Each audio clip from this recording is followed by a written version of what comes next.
চলে এলাম দারুণ স্বাদের ডিমের একটা রেসিপি নিয়ে, এগ মশলা কারি। তো হে বন্ধুরা, সবাই কেমন আছেন? Welcome to my channel. একটা নতুন রেসিপি নিয়ে চলে এলাম ডিমের। তো দেখতে থাকুন কীভাবে বানিয়েছি।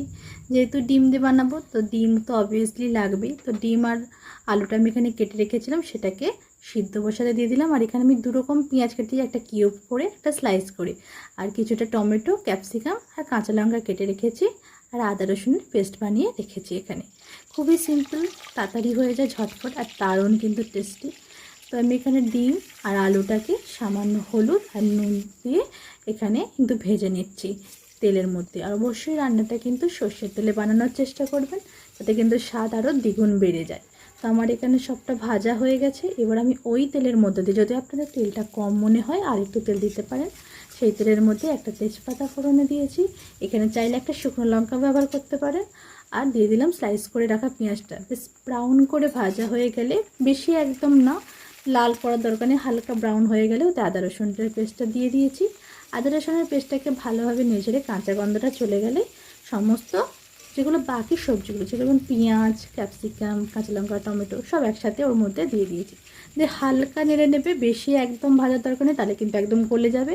জাস্ট হালকা নাড়া হয়ে গেলে ওতে একে একে সব মশলাগুলো দিয়ে দিয়েছি, যেমন নুন, হলুদ গুঁড়ো, চিনি, লঙ্কা গুঁড়ো, কাশ্মীরি লঙ্কা গুঁড়ো, জিরে, ধনে, সব কিছুই কিন্তু আমি এখানে 1 চামচ করে দিয়েছি।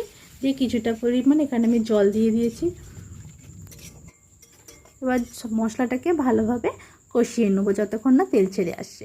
ওপর থেকে আমি কিছুটা পরিমাণ কাসুরি মেথি দিলাম, এতে কিন্তু টেস্টটা খুবই ভালো হয়। আর আমার কাছে এগ কারির মশলা ছিল, ওটা আমি এখানে দিয়ে দিলাম। আপনারা চাইলে অ্যাভয়েড করতেও পারেন, কোনো অসুবিধা নেই।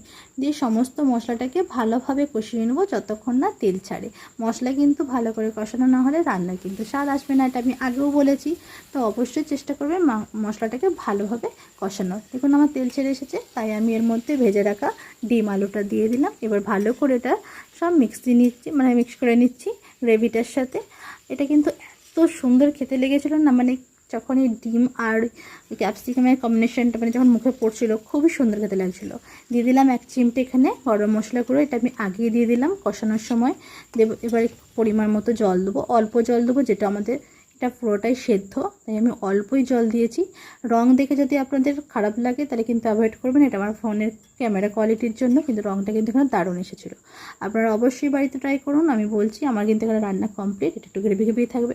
কেমন হয়েছে আমাকে কিন্তু অবশ্যই কমেন্ট করে জানাবেন। আর ভালো লাগলে অবশ্যই লাইক, শেয়ার আর চ্যানেলটাকে সাবস্ক্রাইব করতে ভুলবেন না। আর আমাকে কিন্তু অবশ্যই জানাবেন। আজকের মতো এখানে আসবো একটা নতুন রেসিপি নিয়ে। টাটা।